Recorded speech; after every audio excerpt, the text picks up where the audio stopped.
total Selat Hormuz sepenuhnya jika AS terus memberikan ancaman terhadap fasilitas energi mereka. Jawaban ini merupakan respons Iran usai Trump memberikan ultimatum akan menghancurkan pembangkit listrik Iran jika Selat Hormuz tidak dibuka dalam 48 jam. Kita bahas bersama Stanislaus Rianta, pengamat intelijen dan keamanan UI, serta pengamat Timur Tengah Zulfan Lindan. Selamat petang semuanya. Selamat petang. Pak Stanislaus, kita kan menghitung mundur tenggat waktu 48 jam dari Trump, tapi respons dari Iran justru mengancam balik. Kalau dalam waktu 6-7 jam ke depan ini posisinya tetap seperti ini, apakah artinya Amerika Serikat akan mengeskalasi ancamannya menjadi sebuah serangan militer? Ya, ini Trump kan mengancam sebuah entitas yang dia tidak mudah diancam itu. Iran itu sudah 40-an tahun itu ditekan, kemudian punya musuh, tapi mampu berdiri sendiri itu. Jadi kalau Trump sekarang mengancam, saya kira itu bukan hal yang luar biasa bagi Iran, sudah biasa seperti itu. Yang jadi masalah adalah ketika nanti Amerika mungkin melakukan ancaman, kemudian Trump menutup ini siap nggak dunia menghadapi ini? Karena model yang dijalankan oleh Iran itu bukan perang konvensional antar senjata dengan senjata, tidak. Ini menggunakan perang asimetris, jadi menggunakan unsur-unsur lain yang dampaknya lebih besar daripada senjata, termasuk menggunakan kekuatan Selat Hormuz ini untuk mengacaukan ekonomi dunia. Dan ini kan sebenarnya bentuk semacam push prop istilah dalam intelijen, yang perang urat saraf dan propaganda gitu. Jadi menebarkan ketakutan juga gitu. Saya melihat ketika nanti 6-7 jam kemudian Iran tetap melakukan itu, Amerika saya yakini tidak akan langsung melakukan serangan seperti yang diancam, tapi mungkin sedikit demi sedikit ya, untuk menguji apakah Iran serius atau tidak. Tapi melihat track record selama ini, Iran adalah suatu entitas yang berani dan nekat, dan dia tidak hanya modal punya senjata, tapi dia punya ideologi. Sementara Amerika adalah entitas yang persenjataan militernya sangat kuat, kemudian dia juga punya dukungan dari beberapa negara. Saya kira ini kalau head to head ya sebenarnya mempunyai kelebihan masing-masing dan cukup berbahaya sebenarnya bagi kondisi dunia saat ini. Dan artinya sebenarnya gertakan dari AS ini sudah dipahami betul oleh Iran aslinya dalam kondisi ini? Iran sudah biasa digertak Iran, jadi mereka akan siap menghadapi, dan ingat bahwa Iran itu pendukungnya banyak, masyarakatnya banyak mendukung, dan ini secara ideologis mereka punya kekuatan itu, sudah berapa kali diserang dan tetap seperti itu gitu. Jadi ini harus diperhitungkan juga oleh AS, walaupun mungkin ada juga entitas-entitas di Iran yang mungkin tidak setuju dengan perang, tapi Iran adalah negara yang dibangun strukturnya dengan struktur ideologis. Saya kira ini cukup kuat gitu. Jadi jangan dianggap sepele itu. Walaupun kita tahu senjata Amerika juga cukup kuat kan, tapi ini yang repot bukan hanya Iran dan Amerika, tapi yang repot adalah banyak negara termasuk kita saat ini. Kalau Pak Zulfan, sebenarnya kan selain mengancam akan menutup total Selat Hormuz, tapi juga Iran mengancam akan melakukan penyerangan terhadap infrastruktur energi dan teknologi informasi AS di kawasan. Ketika ini kan jadi semakin rumit, tapi Anda melihat seberapa serius rezim di bawah Mujtaba akan melakukan hal ini? Ya, saya punya pengalaman 10 hari di Iran dalam peperangan itu. Saya kan berdialog dengan banyak pihak, apakah tokoh masyarakat, ulama, kemudian intelektual. Mereka itu kan semuanya sudah siap, persis seperti kata Mas Stanislaus tadi, bahwa saya tambahkan sedikit, bukan hanya ideologi, tetapi secara teologis mereka cukup yakin. Mereka bukan percaya mereka menang, ini kan. Kalau orang hanya percaya menang, itu kan masih ragu-ragu. Ini yakin menang. Itu masalahnya. Kenapa? Tadi sudah disampaikan, dukungan rakyat, semangat, kemudian 40 tahun mereka sudah diberikan sanksi, sudah dipojokkan. Jadi mereka 40 tahun mempersiapkan diri perang ini. Bukan 1 tahun, 2 tahun. Jadi kalau mereka punya drone, punya misil, punya macam-macam, itu 40 tahun persiapannya. Jadi ancaman Trump menurut saya dianggap enteng aja sama mereka. Dan bahkan kalau Trump ini berani masuk, inilah kehancuran Amerika. Dia harus tahu, nggak main-main ini. Karena seluruh kekuatan Iran, dia tahu betul. Senjata Selat Hormuz ini bukan hanya bicara perang, senjata, tapi ini mengganggu ekonomi global. Oke, tapi Pak Zulfan, ketika NATO sudah akhirnya mau ikut turun, ketika disindir oleh Trump, akhirnya NATO juga mulai mau mengambil langkah, apakah Iran juga mulai menanggapi ini secara serius? Saya kira semua negara ikut pun Iran akan serius. Mereka yakin betul itu. Selama rudal mereka sampai menjangkau, itu nggak ada masalah. Dan negara-negara lain secara psikologis, seperti dikatakan Mas Tanis tadi, mereka berhitung. Iran ini juga berhitung. Mereka biasa sulit hidupnya, rakyatnya biasa menderita. Tapi negara-negara yang maju sekarang enak hidupnya, 1 gedung, 2 gedung, 3 apartemen kena rudal, mereka sudah mulai gelisah. Pemerintahnya juga akan mereka tekan. Oleh Oke. karena itu, Berarti kalau kita melihat secara teknis dan kekuatan militer, Pak Stanislaus, berarti Iran memang betul-betul mampu untuk memblokade total Selat Hormuz. Kalau kita lihat hitung-hitungannya lewat global air power, Amerika kan di nomor 1, kemudian Israel nomor 15, Iran nomor 16. Tapi hitung-hitungan perang itu bukan hitung-hitungan senjata saja gitu loh. Ini kan ada orang yang Iran, ini mungkin Amerika satu orang nekat membuat perang, tapi Iran itu seluruh orang nekat. Seluruh warga negaranya nekat. Kalau di Amerika hanya presiden yang nekat loh. Jadi harus hati-hati lagi. Dan ini tidak hanya senjata, ideologi, tapi teologi. Benar, saya setuju itu. Jadi mereka itu siap mati, bukan hanya siap perang, siap mati untuk melakukan ini dulu. Jadi kalau misalnya diancam, saya kira mereka malah menunggu ancaman ini. Saya melihat bahwa Iran itu sebenarnya menunggu ada pasukan darat datang ke Iran, kemudian ada peperangan di Selat Hormuz. Karena apa? Mereka menyiapkan itu. Mereka punya senjata bawah laut, mereka punya drone bawah laut, mereka sudah menyiapkan ranjau-ranjau di laut. Ini negara-negara lain yang ikut masuk ke sana pasti akan berpikir juga. Jadi Iran saya kira sangat siap menghadapi ini. Tapi ketika NATO bilang juga akan mulai koordinasi intensif untuk menyelesaikan ketegangan di Selat Hormuz, itu akan membuat semuanya menjadi lebih rumit atau justru mereka bisa mengurai agar lebih cepat deeskalasi? Saya meyakini bahwa perang ini nanti akan berhenti bukan karena kalah senjata, tapi perang ini akan berhenti karena tekanan-tekanan politik dan ekonomi. Trump sudah mulai kehilangan pendukung di negaranya. Ada pejabatnya yang mundur, kemudian ada tekanan dari Kongres, kemudian tekanan-tekanan dari para pebisnis Amerika yang punya bisnis di Timur Tengah yang sekarang juga mereka menderita kerugian. Saya kira banyak sekali nanti akan tekanan-tekanan pada Trump yang akan membuat dia akan menghentikan perang, tapi tentu saja tidak menyatakan kalah. Saya menduga bahwa nanti berakhir dengan cara Trump mengumumkan perang selesai dan dia menang. Itu strategi dia untuk menghentikan perang. Jadi tidak merasa malu, tapi dia menghentikan perang selesai karena dia sudah menang. Padahal situasinya ya bukan karena menang, tapi karena ingin mengakhiri saja karena banyak tekanan gitu loh. Tapi kalau perang berhenti karena senjata, saya kira tidak. Oke, kalau Pak Zulfan dari sudut pandang Anda sebenarnya, kalau ketika NATO sudah menyampaikan akan melakukan operasi militer juga di sana, apakah ini juga bisa memberikan tekanan diplomatik yang cukup kuat untuk Iran? Oke, kami akan coba hubungin lagi Pak Zulfan Lindan, tampaknya ada gangguan komunikasi. Kalau gitu saya lanjutkan dulu ke Pak Stanislaus. Pak Stanislaus, tapi ketika perang ini terus tereskalasi dengan semakin banyaknya negara-negara yang terlibat, apa hitung-hitungan yang tidak boleh dilewatkan oleh Iran? Ya, Iran saya kira ya tadi sampaikan Mas, sudah 40 tahun dia berhitung ya. Sudah 40 tahun punya banyak musuh, punya banyak tekanan dari berbagai bahkan negara-negara di sekitar Iran di Timur Tengah pun melakukan tekanan-tekanan. Iran tidak goyah itu loh.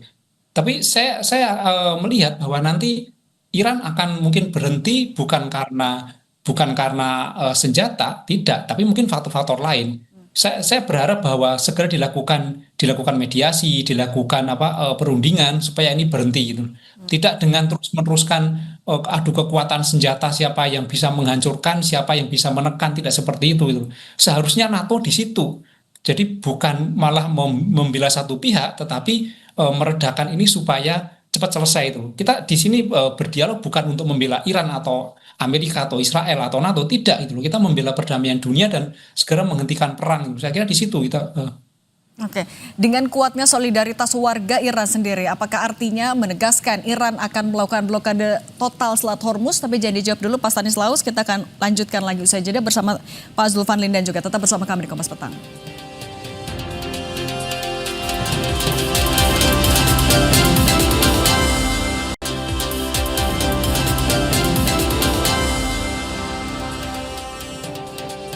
Kita lanjutkan diskusi bersama Pak Stanislaus dan Pak Zulfan. Pak Zulfan, jalur Selat Hormuz ini kan adalah jalur vital, tidak hanya untuk negara Teluk tapi juga untuk global. Kalau misalnya langkah penutupan total ini betul diambil Iran, apakah negara-negara Teluk, negara kawasan akan turun tangan juga? Ya, Cuman sekarang kan Iran sudah mulai memainkan langkah-langkah taktis mereka. Artinya seluruh negara-negara yang tidak berafiliasi, tidak mendukung Amerika dan Israel itu dibebaskan untuk lewat. Ya, kemudian hanya Amerika, kapal-kapal Amerika, Israel dan yang bersama dengan mereka tidak diberi lewat Selat Hormuz. Jadi saya kira bahwa ini, dan kalau bicara dari kepentingan negara yang tidak dihambat oleh Iran kan nggak punya kepentingan untuk ikut perang. Makanya Amerika ketika Trump mengajak negara-negara NATO untuk bersama-sama, bahkan Trump tadi kan mengajak untuk menyerang kan, Ya. tapi mereka nggak mau terlibat. Ternyata NATO mau hanya sebagai penengah lah, katakan demikian ya, supaya ini cepat damai kan gitu. Kan sampai di situ. Nah, masing-masing negara ini kan punya syarat. Iran itu punya syarat bahwa mereka menyatakan kalah. Pernyataan kalah itu seperti apa? Mereka tidak menyerang Iran lagi, maka Iran tidak menyerang. Kan ini sekarang macam-macam secara psikologis persoalan perang ini. Jadi saya kira tidak mudah. Dan tadi memang masyarakat Iran ini masyarakat yang luar biasa. Oke. Kalau kita lihat ya sudah mereka kalau siap gitu, segala-galanya. Oh gitu Pak Zulfan, tapi kan juga Iran pernah menegaskan ia berjanji akan melakukan balas dendam. Kemudian kalau dengan apa yang sudah Iran terima sejauh ini, apakah sebenarnya masih mungkin konflik ini diselesaikan di meja perundingan? Ya saya kira itu kan diplomasi jalan terus. Masalahnya kan meja perundingan kan sedang berjalan tapi Trump menyerang mereka. Mereka hampir tidak percaya itu dengan perundingan-perundingan ini. Ya, kan perundingan nuklir sedang berjalan. Tinggal 2 hari lagi selesai. Tapi Trump langsung menyerang Ali Khamenei sehingga terbunuh. Jadi menurut saya sulit bagi Iran ini untuk mempercayai Amerika dan Israel. Jadi oleh sebab itu perundingan ini untuk apa nih kalau berbohong? Oke. Oleh sebab itu mereka Oke, kalau gitu Ya. kalau menurut Anda, tapi Pak Stanislaus, apakah betul artinya meja perundingan atau jalur diplomasi sudah benar-benar tertutup antara Iran dan Amerika Serikat? Oh, saya kira tidak. Perundingan tetap dilakukan, komunikasi antar dua negara melalui jalur tidak resmi dilakukan. Mereka pasti masing-masing punya orang ya, di balik layar mereka punya, misalnya seperti orang-orang intelijen yang saling menggalang dari atau berhubungan dengan pihak lawan, itu pasti terjadi. Saya kira nanti akan dilakukan komunikasi di balik layar, kemudian akan dilakukan win-win solution ya, tanpa mempermalukan negara masing-masing pihak, tetapi juga tidak mengorbankan kepentingan yang lebih besar, maka perang akan dihentikan. Mungkin nanti eskalasinya akan lebih dipersempit. Jadi nanti perangnya bukan antara Amerika, Israel dengan Iran, tapi nanti akan masih ada perang antara Israel dengan Iran. Tapi Amerika menarik diri supaya kepentingan yang lebih besar berjalan. Berapa lama waktu yang dibutuhkan kira-kira untuk betul-betul AS menarik diri dari perang ini? Ya, perang itu kan memakan biaya sangat besar ya. Saya kira tidak ada negara yang senang berperang, apalagi dengan biaya yang besar itu. Resource berapapun pasti itu akan merugikan. Saya melihat bahwa ini tidak akan lama ya. Ini kan sebenarnya tarik ulur saja sambil perang uras saraf dan propaganda. Mungkin antara 1-2 minggu bisa menarik diri, tetapi tetap menjaga eskalasi bahwa permusuhan itu tetap ada. Ya, kepentingan Amerika tetap ada kan di sana kan. Dan nanti Israel yang akan lebih dominan menjalankan perang itu, namun Amerika akan di balik layar supaya kepentingan ekonomi terjadi. Tapi ini saya kira bukan hal yang serius bagi Iran, karena dia sudah 40 tahun menghadapi ini itu. Jadi mereka siap-siap saja, mau narik juga siap, mau perang juga siap. Kalau menurut Anda Pak Zulfan, mana yang lebih serius sebenarnya? Trump dengan gertakan 48 jam yang akan menyerang infrastruktur listrik, atau Iran yang akan melakukan pembalasan? saya kira kalau Trump melakukan itu, Iran sudah siap.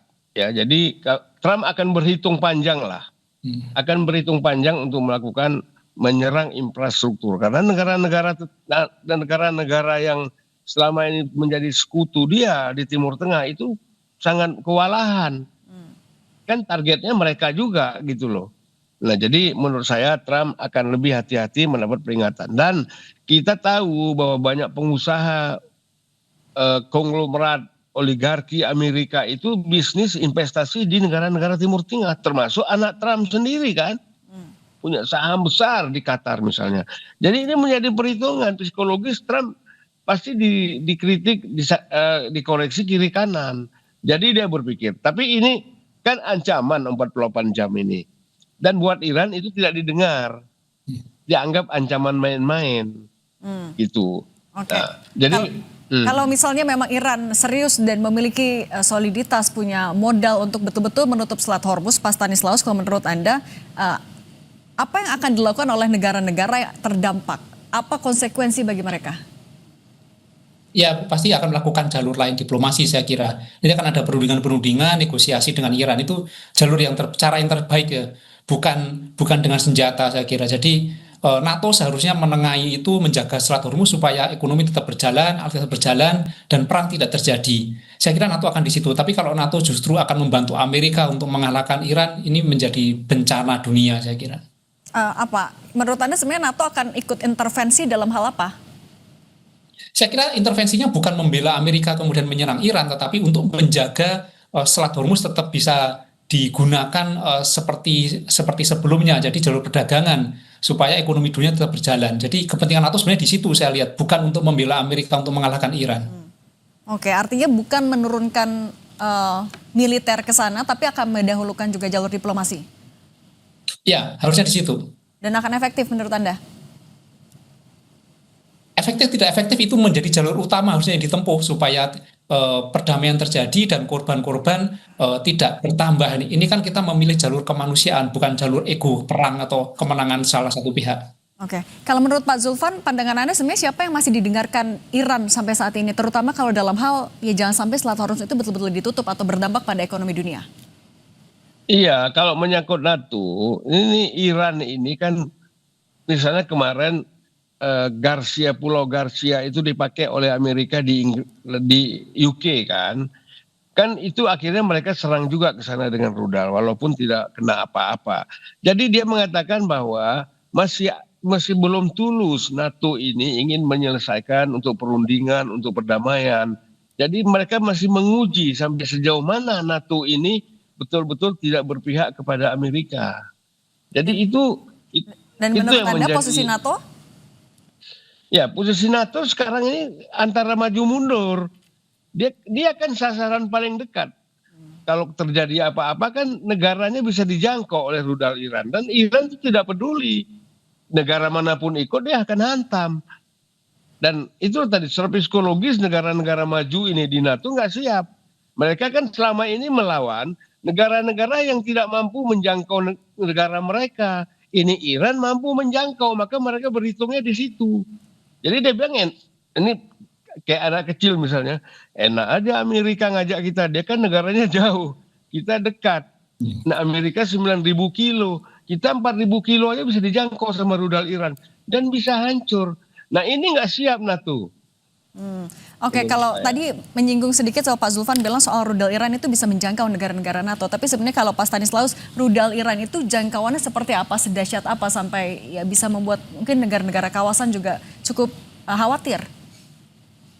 Ya benar yang dikatakan Pak Zulfan tadi bahwa negara-negara NATO itu terjangkau oleh rudalnya Iran. Dan kemarin kan sempat terjadi hal unik ya bahwa Qatar itu mendekatin Hamas, kemudian Hamas memperingatkan Iran supaya tidak menimbulkan korban di negara-negara kawasan. Sebenarnya kan ini salah satu bukti bahwa sebenarnya negara-negara lain itu khawatir dengan perang ini gitu loh. Tidak hanya Amerika, dan tekanan-tekanan pebisnis, tekanan-tekanan para politikus ini nanti yang saya duga justru akan menghentikan perang, bukan dengan senjata itu loh. Nah inilah yang harusnya diintensifkan supaya terus terjadi ini kepada Trump supaya perang berakhir.